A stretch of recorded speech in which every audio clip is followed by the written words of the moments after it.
Hello student, मैं हूँ रीना।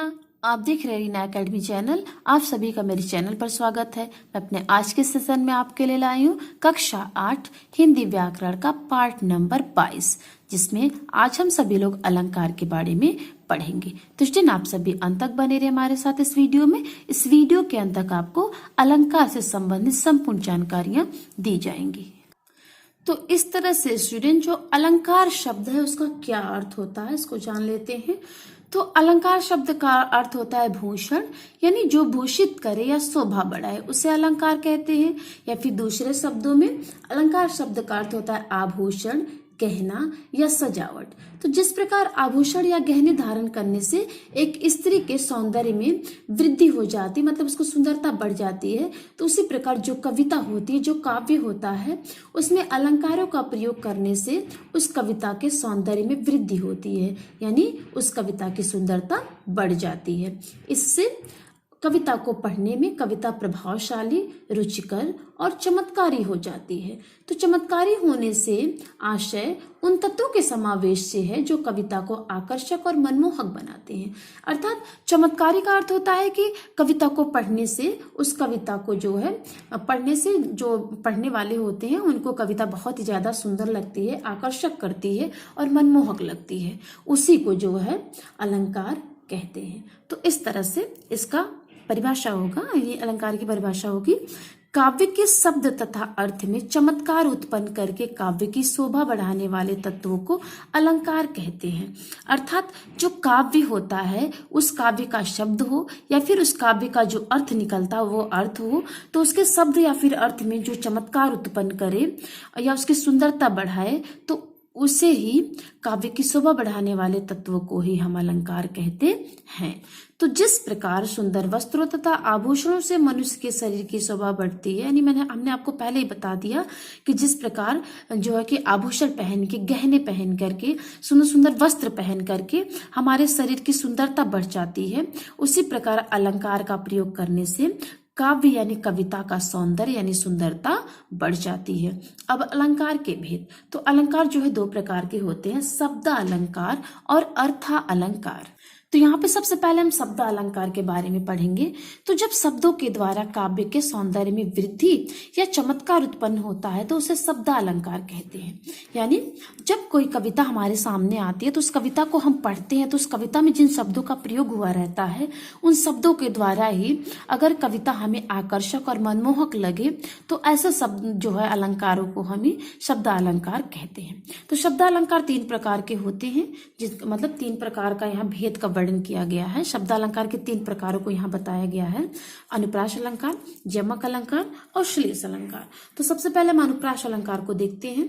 तो जब काव्य में एक वर्ण की पुनः पुनः मतलब बार बार आवृत्ति हो, मतलब एक ही वर्ण, एक ही अक्षर जब काव्य में बार बार आए तो उसे अनुप्रास अलंकार कहते हैं। जैसे एग्जाम्पल है, चारु चंद्र की चंचल किरणें खेल रही है जल थल में। तो यहाँ पे आप देख सकते हैं च तथा ल वर्ण की बार बार आवृत्ति हुई है, मतलब च और ल वर्ण आप यहाँ पे देख सकते हैं बार बार आए हैं। तो इस तरह से ये अनुप्रास अलंकार है। अनुप्रास अलंकार का अन्य उदाहरण इसमें देख लेते हैं, तरन तनुजा तट तमाल तरुवर बहुछाए।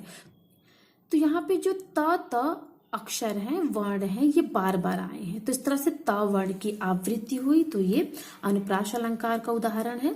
अब नेक्स्ट है, पोथी पढ़ी पढ़ी जग मुआ पंडित भाया न कोय। तो इस वाले जो लाइन में प वर्ण जो है, प अक्षर जो ये बार बार आया है, तो यहाँ पे प वर्ण की आवृत्ति हुई है, इसलिए यहाँ पे अनुप्रास अलंकार हुआ है। अर्थात स्टूडेंट, बस इतना ही आपको जानना है कि जिन कविता की पंक्तियों में, कविता की किसी भी पंक्तियों में अगर एक ही अक्षर, एक ही वर्ण बार बार आए तो वहां पर अनुप्रास अलंकार होता है। अब हम यहाँ पे पढ़ेंगे यमक अलंकार। तो जब एक ही शब्द की पुनः पुनः आवृत्ति हो परंतु उसका अर्थ भिन्न हो तो उसे यमक अलंकार कहते हैं। यानी अभी तो हमने अनुप्रास अलंकार में क्या पढ़ा कि एक वर्ण और एक अक्षर बार बार आए तो वो अनुप्रास अलंकार होता है, लेकिन अब यमक अलंकार में क्या है कि एक शब्द एक शब्द यानी वर्ड बार बार आए, मतलब एक से ज्यादा बार आ जाए, लेकिन हर बार उस शब्द का अर्थ बदल जाए यानी उसके अर्थ अलग अलग हो जाएं, तो उसे हम यमक अलंकार कहते हैं। जैसा कि इसको एग्जाम्पल में देखते हैं। कनक कनक ते 100 गुनी, माँ दकता अधिकाय, या पाए बौराए नर, वा खाए बौराए। यानी यहाँ पे कनक कनक ये शब्द जो है 2 बार आए हैं।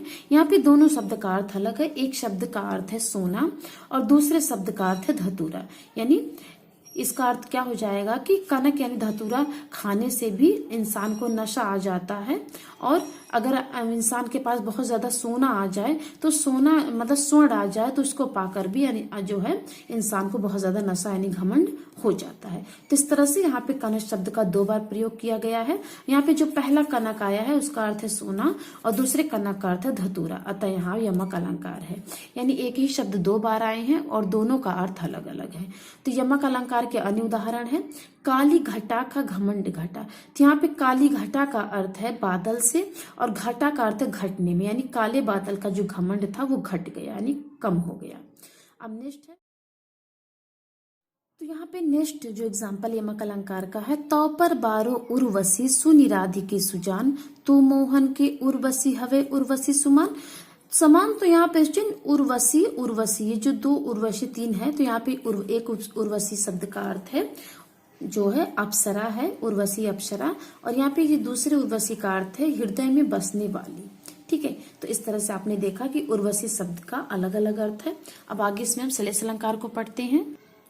तो श्लेष अलंकार, जब एक ही शब्द के अनेक अर्थ निकलते हैं तो उसे श्लेष अलंकार कहते हैं। यानी जब एक ही शब्द जो है बार बार आए और उन्हीं शब्दों का अलग अलग अर्थ होने लगे तो उन्हें ही हम श्लेष अलंकार कहते हैं। अर्थात स्टूडेंट, श्लेष अलंकार का अर्थ होता है चिपकना या फिर दृढ़ता से जुड़ा होना। अतः जहां पर किसी एक जो शब्द होता है उसका प्रयोग एक बार हुआ हो और उनके साथ उनके अनेक अर्थ चिपके हुए हों, अर्थात एक ही शब्द होने पर भी अनेक अर्थ व्यक्त कर रहा हो या अर्थ निकल रहे हो, तो वहां श्लेष अलंकार होता है। जैसे यहाँ पे एग्जाम्पल है, रहीमन पानी राखिए बिन पानी सब सून, पानी गए न उबरे मोती मानुष चून। तो यहाँ पे पानी शब्द का अर्थ जल से है, मतलब पानी वाटर जो पीने वाला जल होता है वही अर्थ जो है कि यहाँ पे पानी का इसमें जिक्र किया गया है, लेकिन इसके अर्थ जो अलग अलग निकल रहे हैं। यानी रहीमन पानी राखिए बिन पानी सब सून, इसमें रहीमदास जी कह रहे हैं कि पानी के बिना मतलब ये सभी चीजें सूनी है, मतलब बिन पानी सब सून, सभी चीजें सूनी है। पानी गए न उभरे मोती मानुष चून, मतलब अगर मोती के पानी का अर्थ होता है मोती के चमक से, और मानुष मतलब मनुष्य, आदमी के पानी का अर्थ होता है कि आदमी की इज्जत से, और चून के पानी का अर्थ होता है चून में मिलाने वाला पानी से। मतलब मोती कहाँ बसता है, मोती का जन्म कहाँ होता है, पानी में ही। और मनुष्य की इज्जत मतलब पानी का अर्थ होता है मनुष्य की इज्जत से, अगर इज्जत चली जाए तो वो नहीं मिलती है दोबारा। चून मतलब चूने में पानी मिलाने से ही चूना कार्य कर सकता है। इस तरह से रहीमन पानी राखिए बिन पानी सब सून, पानी गए न उभरे मोती मानुष चून, मतलब यहाँ पे पानी का एक शब्द पानी है, इसका अर्थ जो है मोती के साथ अलग हो गया, मनुष्य के साथ अलग हो गया, और चून यानी चूने के साथ अलग अर्थ हो रहा है। इस तरह से ये श्लेष अलंकार का एग्जाम्पल है। तो इस तरह से यहाँ एक शब्द पानी के 3 अर्थ है। जैसे मनुष्य के संदर्भ में पानी का अर्थ सम्मान, मोती के अर्थ में पानी का अर्थ है चमक, और चून यानी आटे के अर्थ में पानी का अर्थ है जल, अतः यहाँ श्लेष अलंकार है। तो यहाँ पे चून का अर्थ देखिए आटा भी होता है, और एक चूना जो मतलब दीवार में रंगाई के लिए प्रयोग होता है वो भी होता है। तो यहाँ पे देखिए आपकी बुक में दिया है चून का अर्थ आटा, यानी बिना आटे में पानी मिलाए तो आटा तैयार नहीं होगा। और मनुष्य का पानी का अर्थ यहाँ पे सम्मान के यानी इज्जत के अर्थ में है, और मोती में चमक के अर्थ में पानी का अर्थ है। इस प्रकार एक पानी का जो है शब्द जो है 3 अर्थ में प्रयोग हुआ है। अब श्लेष अलंकार का अन्य उदाहरण है, मंगन को देख पट देत बार बार है। तो यहाँ पे स्टूडेंट मंगन को देख पट देत बार बार है, तो यहाँ पे 2 अर्थ निकल रहा है। एक अर्थ पट का वस्त्र है, दूसरा अर्थ है दरवाजा। यानी मंगन को किसी भिक्षा यानी भीख मांगने वाले को देखकर वह बार बार उसको वस्त्र यानी कपड़ा दे रहा है। और इसका दूसरा अर्थ क्या निकलेगा कि मंगन यानी भीख मांगने वाले, भिक्षा मांगने वाले को देखकर वह बार बार दरवाजा बंद कर ले रहा है। इस प्रकार यहाँ पे आप देख सकते हैं इसके 2 अर्थ निकल रहे हैं। अब नेक्स्ट इसमें एग्जाम्पल है, चिर जीवो जोरी चुरे क्यों न स्नेह गंभीर, को घट ये वृषभानुजा वे हलधर के वीर। तो यहाँ पे स्टूडेंट जो ये वृषभानुजा और हलधर ये दो शब्द हैं, इसके जो अलग अलग अर्थ निकल रहे हैं। एक वृषभानुजा का अर्थ होता है वृषभानु की पुत्री यानी राधिका, और दूसरा वृषभानुजा का अर्थ होता है बैल की बहन गाय। और हलधर का भी दो अर्थ निकल रहा होता है। एक हलधर मतलब होता है हल को धारण करने वाले बलराम, और दूसरा हलधर का अर्थ होता है बैल। यानी यहाँ पे जो है कि एक ही शब्द के जो है अलग अलग अर्थ निकल रहे हैं, इसलिए ये श्लेष अलंकार का उदाहरण है। तो स्टूडेंट हम एक बार इसके फिर मेन पॉइंट्स को जान लेते हैं।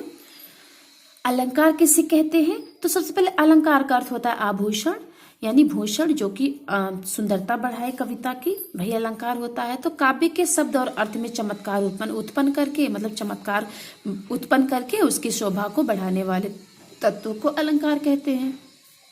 और अलंकार दो प्रकार के होते हैं, शब्दालंकार, अर्थ अलंकार। तो शब्दालंकार मतलब होता है शब्दों के प्रयोग के द्वारा काव्य में जब सौंदर्य हो, वृद्धि हो, चमत्कार उत्पन्न हो तो उसको हम शब्दालंकार कहते हैं। शब्दालंकार के 3 भेदों को हमारी बुक में दिया गया है, अनुप्रास अलंकार, यमक अलंकार, श्लेष अलंकार।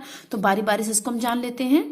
तो जैसा कि अनुप्रास, यमक और श्लेष ये तीनों शब्द अलंकार है, तो इसमें जो कविता की पंक्तियां या दोहे दिए गए हैं उसी में जो है उसका अलंकार यानी उसमें सुंदरता उसकी छिपी हुई होगी। तो जैसा कि अनुप्रास अलंकार में जब काव्य में एक वर्ण यानी एक अक्षर बार बार आए तो उसे हम अनुप्रास अलंकार कहते हैं। जैसे एग्जाम्पल है चारुचंद्र की चंचल किरणें खेल रही हैं जल थल में। तो यहाँ पे इसका अर्थ जानने की कोई आवश्यकता नहीं, क्योंकि ये शब्द अलंकार है, इसके शब्द में ही हमको जो है कि अलंकार का पहचान हो जाएगी, अलंकार पहचान लेंगे हम। तो यहाँ पे देख सकते हैं चारू में, चंद्र में, चंचल में, इसमें सब च आई है। फिर चंचल, खेल, जल और थल में ल वर्ण आए, यानी च और ल बार बार आए हैं, इसलिए अनुप्रास अलंकार हो गया। अब नेक्स्ट इसका एग्जाम्पल है तरणी तनुजा तट तमाल तरुअर बहुछाए। तो इसमें त वर्ण कई बार आए हैं, तो इसमें भी अनुप्रास अलंकार है। पोथी पढ़ी पढ़ी जगमुआ पंडित भयानक को, इसमें प वर्ण की आवृत्ति हुई है यानी प अक्षर बार बार आए हैं, तो ये भी जो है अनुप्रास अलंकार का उदाहरण है। अब नेक्स्ट इसमें यमक अलंकार क्या है? तो यमक अलंकार में जब एक ही शब्द बार बार आए, मतलब पुनः पुनः उस शब्द की आवृत्ति हो, मतलब आवृत्ति मतलब होता है वो शब्द आए और उसके अर्थ भिन्न भिन्न यानी उसके अर्थ अलग अलग हो, तो वो यमक अलंकार कहलाते हैं। जैसे कनक कनक ते सौगुनी माँ दत्ता अधिका, या पाए बौराए नरवा खाए बौरा। मतलब यहाँ पे कनक कनक शब्द एक ही शब्द 2 बार आ गए, लेकिन इनके अर्थ अलग है। एक कनक अर्थ यहाँ पे सोना है यानी स्वर्ण से, जिससे आभूषण बनता है, ज्वेलरी बनती है। दूसरे कनक का अर्थ यहाँ पे धतूरा से है, यानी इसमें देख लिया यहाँ पे एक ही शब्द के 2 अर्थ आ गए हैं। अब नेक्स्ट है इसमें काली घटा का घमंड घटा। तो यहाँ पे एक घटा का अर्थ जो बादल से है यानी काले बादल से, दूसरे घटा का अर्थ है मतलब घमंड जो है कम हो गया, यानी घमंड जो है घट गया यानी कम हो गया। अब नेक्स्ट है तो पर 12 उर्वशी सुनि राधिके सुजान, तू मोहन के उर्वशी हवे उर्वशी समान। तो इसमें जो उर्वशी शब्द, ये पहला उर्वशी और तीसरा उर्वशी शब्द, इसमें उर्वशी अप्सरा की बात कही गई है, और जो ये दूसरा शब्द उर्वशी इसका अर्थ हृदय में बसने वाली। तो इस तरह से स्टूडेंट एक ही शब्द के अलग अलग अर्थ निकले। एक शब्द कई बार आया और कई बार आने के बाद उनके अर्थ अलग अलग हो गए हैं, तो ये यमक अलंकार का उदाहरण है। अब श्लेष अलंकार कि जब एक ही शब्द के अनेक अर्थ निकले, मतलब एक ही शब्द में उसके कई अर्थ चिपके हों, तो वे श्लेष अलंकार कहलाते।